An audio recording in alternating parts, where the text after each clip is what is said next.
Assalamualaikum warahmatullahi wabarakatuh.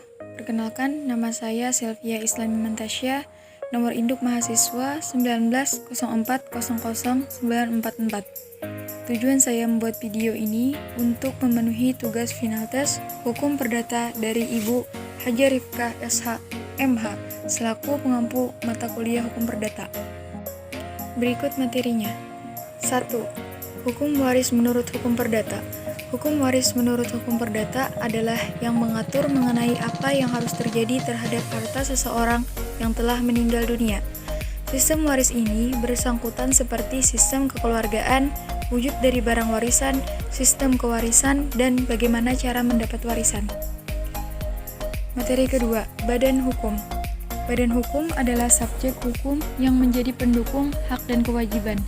Jadi, badan hukum tersebut tidak bisa melakukan perbuatan hak hukum untuk mencapai tujuan tertentu yang telah diatur oleh organisasi badan hukum untuk kepentingan bersama. Oleh karenanya, perbuatan hukum yang dilakukan oleh badan hukum dapat bertindak menurut hukum. Untuk itu, jika perbuatan yang dilakukan badan hukum melakukan kesalahan sehingga menimbulkan kerugian bagi pihak lain, maka badan hukum tersebut dapat dipertanggungjawabkan. Materi ketiga, perkawinan adalah hukum perdata.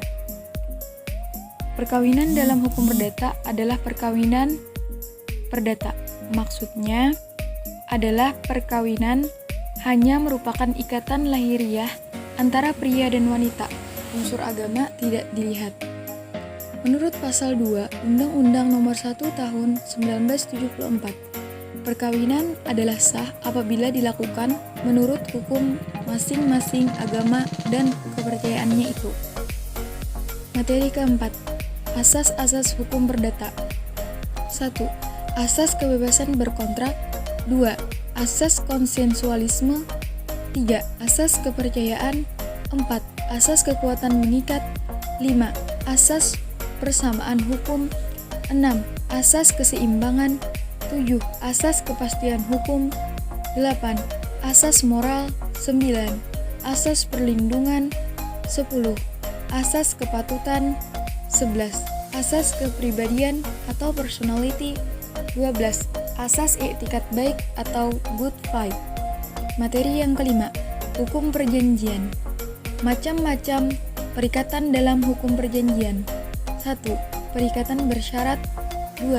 Pengikatan yang digantung pada suatu ketetapan waktu. 3. Perikatan yang membolehkan oleh memilih. 4. Perikatan tanggung-menanggung. 5. Perikatan yang dapat dibagi dan tidak dapat dibagi. 6. Perikatan dengan penetapan hukum. Materi ke-6, hukum keluarga. Hukum keluarga adalah hukum yang mengatur tentang perkawinan segala akibat hukumnya. Hukum perkawinan juga termasuk hukum keluarga. Hukum keluarga ada pun dua hal pokok yang menjadi aspek penting dalam pendapat mereka, yaitu perkawinan dan hubungan sedarah. Oleh karena adanya perkawinan tersebut, misalnya ipar, sedangkan hubungan karena pertalian darah adalah hubungan bapak, ibu, nenek, hubungan saudara kandung. Sumber hukum keluarga dibedakan menjadi dua. Yang satu, sumber hukum tertulis. 2. Sumber hukum tidak tertulis. Berikut lingkup hukum keluarga meliputi hal-hal berikut. 1. Perkawinan. 2. Perceraian. 3. Harta benda di dalam perkawinan. 4. Kekuasaan orang tua. 5. Pengampuan. 6. Perwalian. Berikutnya materi ke-7. Hukum benda. Hukum benda atau hak memungut hasil adalah hak untuk menarik hasil dari benda orang lain seolah-olah benda itu miliknya sendiri, yaitu dengan kewajiban untuk menjaga benda tersebut tetap dalam keadaan seperti semula. Benda dalam hukum perdata diatur dalam buku 11 BW yang mana mempergunakan sistem terstruktur. Artinya, orang tidak diperbolehkan mengadakan hak-hak kebendaan selain dari yang telah diatur undang-undang. 8.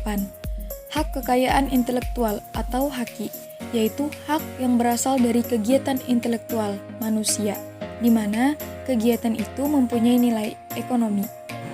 Hak kekayaan intelektual termasuk hak inklusif, karena hak ini hanya diberikan kepada orang atau sekelompok orang yang telah menciptakan karya. Hak kekayaan intelektual membuat orang lain tidak bisa memanfaatkan karya orang lain tanpa mendapat izin dari orang yang menciptakan karya tersebut. Dari pengertian tersebut, dapat kita ketahui bahwa objek dari haki adalah karya yang merupakan hasil dari pikiran dan kemampuan intelektual manusia. Berikut fungsi dari haki. Yang pertama, melindungi hasil karya dan pencipta serta nilai ekonomis yang ada dalam penciptaan. Kedua, mencegah adanya pelanggaran haki orang lain.